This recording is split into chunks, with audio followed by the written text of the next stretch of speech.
ফজরের নামাজে আপনি ইমামকে বৈঠকে পেলেন, অর্থাৎ মসজিদে আপনি নামাজ পড়তে এসে দেখলেন ইমাম বৈঠকে বসে আছে, অর্থাৎ 2 রাকাত নামাজ পড়া শেষ, তিনি বৈঠকে বসে তাশাহুদ, দুরূদ শরীফ, দোয়া মাগফিরাত এসব পড়তেছেন।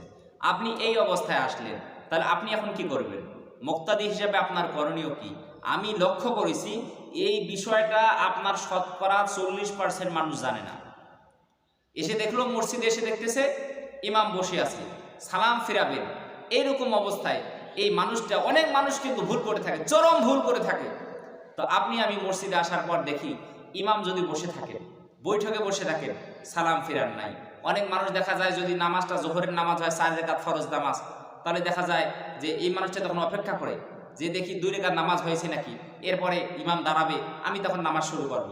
আবার অনেক মানুষ দেখা যায় যে শুধু বসে থাকে, ইমাম বৈঠকে বসে আছে, এ কোনো কিছু করাকরি নাই, আসার পরে সোজা বসে পড়লো, আল্লাহু আকবার বলে হাত বাঁধতে হবে, এটা সে কোনো কিছু করে নাই, তাকবীরটা দিতে হবে, এটা ফরজ, এটাও দেয় নাই, না দিয়ে সে বসে থাকে। বসে থাকার পর ইমাম যখন আসসালামু আলাইকুম রাহমাতুল্লাহ বলে 2 দিকে সালাম ফিরায়, এ তখন দাঁড়িয়ে আবার তখন নিজের মতো করে আল্লাহু আকবার বলে হাত বেঁধে সে তখন নতুন করে আবার নামাজ শুরু করে দেয়। আমার ভাইগণ, বন্ধুগণ আমার, এই যে আমরা ভুলগুলো করি, আজকের ভিডিওটা যদি দেখি ইনশাআল্লাহ সকলে উপকৃত হবেন। ইমাম যদি বৈঠকে যদি বসে থাকেন, ইমামকে যদি আমরা নামাজের বৈঠকে যদি আমরা পাই, তাহলে আমরা মুক্তাদিগণ আমরা কি করব? ওই অবস্থায় আমাদের করণীয় কই? আজকে আমরা সে সম্পর্কে আলোচনা করব ইনশাআল্লাহ। আমার ভাইগণ, বন্ধুগণ আমার, ইমামের অনুসরণ করা হলো ফরজ। ইমামের অনুসরণ করা কি ফরজ। এখনো ইমামের নামাজ শেষ হয় নাই, জামাত শেষ হয় নাই, তিনি এখনো সালাম ফিরান নাই, এই সময় আপনাকে ওই জামাত ধরতে হবে, এটা আপনার জন্য সুন্নতে মুআক্কাদা। আবার অনেকেই বলেছেন যে জামাতের সহিত নামাজ পড়া হলো ওয়াজিব। আমার ভাইগণ, বন্ধুগণ আমার, আপনি কোনো রাকাত পেলেন না কিন্তু কোনো সমস্যা নাই, কিন্তু আপনি জামাতটা তো পাচ্ছেন, আমাদের সমাজের অনেক মানুষ না জানার কারণে তারা চরম একটা ভুল করে তারা থাকে। তাহলে ইমামকে যদি আমরা মসজিদে এসে দেখি ইমাম বৈঠকে বসে আছেন, এই অবস্থায় আমাদের করণীয় হলো, আমার ভাইগণ, বন্ধুগণ আমার, আমি জোহরের সময় হোক, আসরের সময় হোক, ফজরের সময় হোক, আর মাগরিবের সময় হোক, যে কোনো ওয়াক্তে হতে পারে, আমি এসে দেখলাম নামাজটা 4 রাকাত বিশিষ্ট হোক আর 2 রাকাত বিশিষ্ট হোক, চাই সেটা ফজরের নামাজ হোক, জোহর হোক, আসর হোক, মাগরিব হোক, ইশা হোক, কোন ওয়াক্তের নামাজ হয় হোক, আপনি মসজিদে এসে দেখলেন ইমাম বৈঠকে বসে আছে, এখন অপেক্ষা করা যাবে না যে দেখি ইমাম সাহেব আবার দাঁড়াবে নাকি। জোহরের নামাজ হলে আবার শেষের 2 রাকাতের জন্য দাঁড়াবে, আসরের নামাজ হলে শেষের 2 রাকাতের জন্য দাঁড়াবে, মাগরিবের নামাজ হলে শেষে 1 রাকাতের জন্য দাঁড়াবে, ইশার নামাজ হলে শেষে 2 রাকাতের জন্য দাঁড়াবে। এইরকম নিয়ত কখনো করা যাবে না। এইরকম অবস্থার জন্য আপনার কখনো দাঁড়িয়ে থাকা যাবে না। আপনি মসজিদে এসে দেখলেন ইমাম বৈঠকে বসে আছেন, সালাম ফিরান নাই, আপনার জন্য করণীয় হলো মসজিদে আসার পরে আপনাকে সর্বপ্রথম আল্লাহু আকবার, আপনি হাত না উঠালেও আপনাকে আল্লাহু আকবার বলে, আবার দ্বিতীয়বার আল্লাহু আকবার বলে আপনাকেও সোজা বৈঠকে বসে যেতে হবে। কি করতে হবে? আপনাকেও সোজা বৈঠকে বসে যেতে হবে। আবার বলতেছি, আপনি মসজিদে এসে দেখলেন ইমাম বৈঠকে বসে আছেন, আপনার জন্য করণীয় হলো আপনাকে আল্লাহু আকবার বলে, কোনো অপেক্ষা করা যাবে না, আপনাকে আল্লাহু আকবার বলে সোজা বৈঠকে আবার আল্লাহু আকবার বলে। একটা বৈঠক হলো তাকবীর তাহরিমা, এটা বলা হলো ফরজ, আর আপনি যে বসতেছেন এর জন্য আলাদা একটা কি বলতে হবে? তাকবীর দিতে হবে। তাকবীর দেওয়ার পরে আপনাকে বসে থাকতে হবে। বসে থাকার পরে ইমাম যখন আসসালামু আলাইকুম রাহমাতুল্লাহ বলে সালাম ফিরাবেন, নামাজ শেষ করবেন, তখন আপনাকে কি করতে হবে? আল্লাহু আকবার বলে দাঁড়িয়ে যেতে হবে। এই ইমামের সালাম ফেরানোর বিষয়ে অনেক মানুষ একটা ভুল করে, ইমাম একদিকে সালাম ফিরিয়েছেন, তখন সে সোজা দাঁড়ায়, এই সময় দাঁড়ানো যাবে না। ইমাম যখন একদিকে সালাম ফেরানোর পরে দ্বিতীয় দিকে আসসালামু আলাইকুম রাহমাতুল্লাহ বলে সালাম ফেরানো শুরু করবে, তখন আপনাকে দাঁড়িয়ে যেতে হবে। কারণ অনেক ইমামের নামাজের মধ্যে ভুল হওয়ার কারণে এরা সাহু সেজদা দেয়।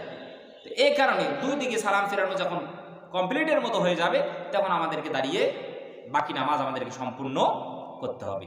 তো আমরা নামাজে ইমাম যখন সালাম ফেরালো, আমরা তখন আল্লাহু আকবার বলে দাঁড়িয়ে গেলাম। কি করলাম? দাঁড়িয়ে গেলাম। কিন্তু এই জায়গায় অনেক মানুষ কি করে, সে যখন দেখে যে ইমাম বৈঠকে বসে আছে, এই মানুষটা না জানার কারণে ছোটবেলায় সে নামাজ শেখে নাই, দিন শিখে নাই, ইসলাম শেখে নাই, না শিখার কারণে ইমাম সালাম ফিরালো, ইমাম বৈঠকে বসে আছে, এই মানুষটা আসার পর কোনো কিছু বলা বলি নাই, সে জামাতের সহিত সামিল হইল। একদিকে সে বসে পড়লো, ডান দিকে অথবা বাম দিকের কাতারে বসে পড়লো।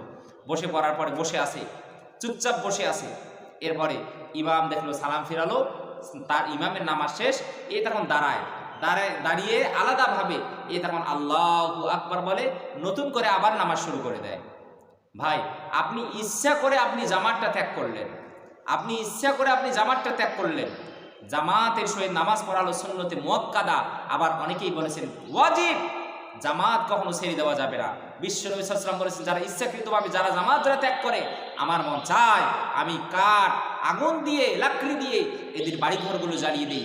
ছোট বাচ্চা মহিলারা যদি ঘরে না থাকতো, আমি তাদের বাড়িঘর কিন্তু জ্বালিয়ে দিতাম, নাউযুবিল্লাহ।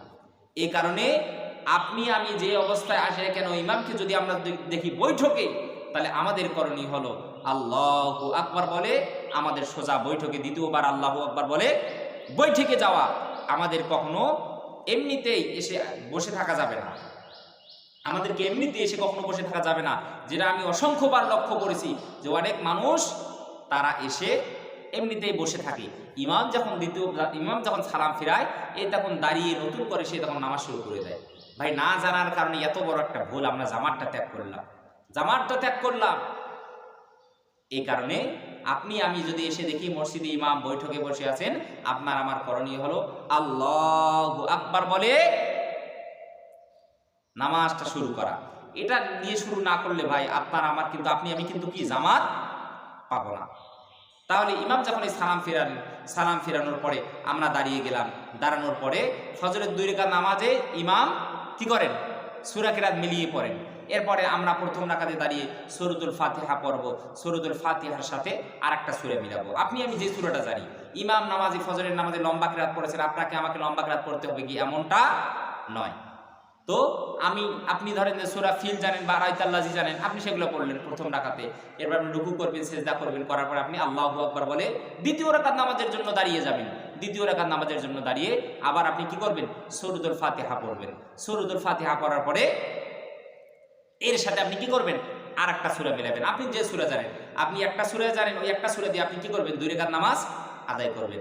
তো আপনি যে সূরা জানেন ওই সূরা পড়ার পরে আপনি আবার আল্লাহু আকবার বলে রুকু করবেন, সামি আল্লাহু লিমান হামিদা বলে রুকু থেকে দাঁড়াবেন, দাঁড়ানোর পরে আল্লাহু আকবার বলে সিজদায় যাবেন, 2টা সিজদা করবেন। 2টা সিজদা করার পরে আপনি আল্লাহু আকবার বলে বসে পড়লেন। কারণ আপনার ফজরের নামাজ, ফরজ নামাজ কয় রাকাত, 2 রাকাত।